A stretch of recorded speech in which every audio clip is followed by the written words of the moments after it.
My favorite rap album of all time is Get Rich or Die Trying by 50 Cent. Now, if you allow me, I'll probably say that it's also the greatest rap album that's ever dropped. And I'm probably in a minority on that, and that's okay. But the thing is, with that album, I know that me and you can both agree that it's a classic rap album, amongst many others, like Good Kid Mad City, Illmatic, 36 Chambers, Stankonia, and the list goes on and on. One thing I have noticed though, from that time 22 years ago, Damn. when I was a middle schooler running around, not understanding I'm sorry. the quality of music I was getting, is that if you fast forward today, not a lot of albums can contend with that album from 22 years ago and the other albums that I've named. I started noticing this problem, I would say about 2015 and on, where we got less and less classic albums, though we were getting more and more rap albums. The streaming era, I think, is a big factor here. But let's walk it back a little bit. What makes a great or a classic rap album? To me, I think, well, by default, you have to have great rapping, but I don't mean great rapping in a lyrical, dexterical manner, right? Good, solid rapping that gets the point across, rapping that is noted by everybody around you that, oh, okay, that's a legit rapper without the bias, whether it's a Northern MC, a Southern MC, or a West Coast MC. Second, I think you need a story. Now, the older rap albums told these stories in a such sort of chronological manner and may involve skits. And you see that in newer rap albums that are classic, 12 years ago, still a little new, in Good Kid Mad City, right? Or I could even argue YG, My Crazy Life. But okay. There's another way though to tell the story. Like I said, Get Rich or Die Trying is one of my favorites. And as long as the MC sort of incorporates what's going on in his life at that moment in a raw, uncut manner, that's still telling a story. It can be done in a non-chronological order, right? You understand what I'm saying? But I could also see why a lot of rap albums nowadays are sort of missing that.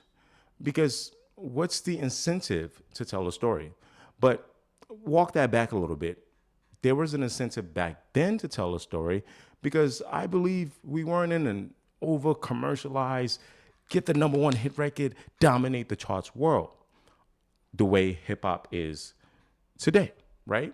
And that's why back in the day, you also noticed that a lot of people who dropped great rap albums that told great stories, it usually was their first rap album in which they had that story to tell that no one knew about. In 50 Cent's case, he had got hit 9 times and everybody was excited about the story. Kanye West, College Dropout, he was in an accident. You do see later on, past the 2010s, when people drop these albums that do tell the story pretty well, sometimes those albums end up being mixtapes because that's when you still have some of the freedom before the label gets their claws all over you. I think number three is you need great production. This part shouldn't be underrated because, like any other genre of music, the first thing that's going to catch people's attention is the production, the beats. Now, if you have great production, you have to make sure that production is cohesive. This is where sequencing comes in, right? The album can't be all over the place, okay? Now, the next one, you want to make sure that the album is concise. Ideally, if you got like an Illmatic, where it's not more than 17 or 18 tracks, that's pretty good. I think that's why people argue Illmatic is the greatest rap album of all time. But it can be concise in a manner that it's got a little more songs than usual, but those songs serve a purpose. They don't feel like a why is this here? And I think in the streaming era, we kind of fell into a trap. And lastly, I think this one is sort of hard to explain, but it needs to have the impact, whether immediate or standing the test of time. And there's no other way to explain this, but well, I don't know. If I socked you in the jaw right now, you'll feel the impact. If adrenaline is pumping and you swear you don't, when you go home and your cheek is bruised, you'll see the impact.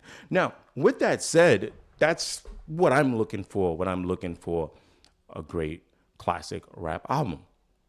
So, why is the classic rap album dying? Well, the world we're in today, as far as the landscape we're in today for music, really prevents a lot of these things from happening at the same time, right?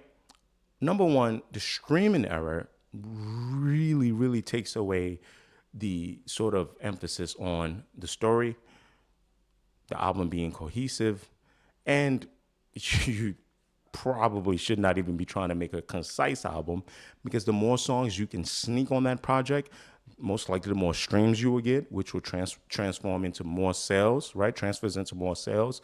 So you gotta be a little careful trying to play the 14, 15 song album game. That's number one. Number two, we're in an era with the internet that instant gratification. So you better have the hit. You better have the thing that can take the internet by storm. Now, before 2015, before the streaming era really sort of took over, you saw elements of this. Even though My Beautiful Dark Twisted Fantasy that came out in 2010 by Kanye West is, to me, a classic rap album, Kanye did something there that I thought was particularly interesting. He was releasing the songs weekly. He understood the climate. He knew the world was changing. But behind him in 2010 were, the backpackers and the blog rappers, etc., who were kind of sort of watching Kanye, but knew what they had to do to get into the game. The Drakes, the Meek Mills, the Wale's, the Big Sean's, the Kendricks, the J. Cole. So they were trying to do both. But I think right after 2015 or so, most of these MCs eventually realized what was going on. But you have someone like Kendrick who constantly pushes back a little bit. And when you look at what he did with To Pimp a Butterfly, I believe he was still aiming to check off some of these boxes. Even now with GNX, you can still tell he's aiming to check off some of these boxes. However, an artist like Drake understands we're in a playlist era. I think that's really the next thing, in conjunction with streaming, that's sort of limiting commercial rappers from aiming to make what we used to know as the classic great rap album, right? What music can you give me that I can take and add to my playlist for the functions, right? What music can you give me that Apple and Spotify can take and curate it for my algorithmic brain, tuned brain, to go, yes, I'm going to get through my workout. And you see this with each ranking for each era. I went on albumoftheyear.org and I said, okay, let me go through by decades. What were the scores and average scores of some of these rap albums? The 90s is filled with a bunch of hundreds, literally. Albums getting hundreds out of 100. Then you go to the 2000s, you see a little dip, but still pretty high. 2010, you see dips, but still pretty high. But once you get to the 2020s, boy, it starts going downhill. In fact, you mostly start seeing albums from non-commercial or non-big infamous rappers. So what does this mean? If you don't feel the way I feel, it's probably because you're younger and you never had to go through, or you never went through the golden ages in the early 2000s of what people considered a classic rap album. I mean, think about it. If you're 22 years old right now, when Get Rich or Die Trying came out, you were probably either not alive or just born. And when My Beautiful Dark Twisted Fantasy came out in 2010, you were about 7 years old or so. So it's probably going to be a little harder for you to understand what these albums meant at the time, right? But you get my point. Now, where do we go from here? I think we will have to see some kind of regression in the commercialization of the art. Now, that doesn't mean that I'm rooting for hip hop to suffer, or I'm rooting for hip hop to not be as popular as it is anymore. But you'll have to see certain labels that are not the big labels, the UMGs of the world and things like that.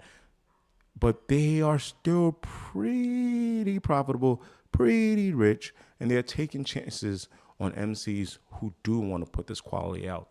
And they're able to at least make enough commercial noise that people recognize the albums, but they still have the freedom to try to check off all these boxes. And quite frankly, I'm not sure if this is a project that most people want to take the time out to try to do. What's in it for me? So a bunch of YouTubers can say, hey, that's a classic rap album. Either way, I can put my 21 track project out, 24 track, 30 track project out, have the number one album on Billboard, then still build cult like fan bases like Playboy Cardi's of the world. So, yeah, I think the classic rap album is dead.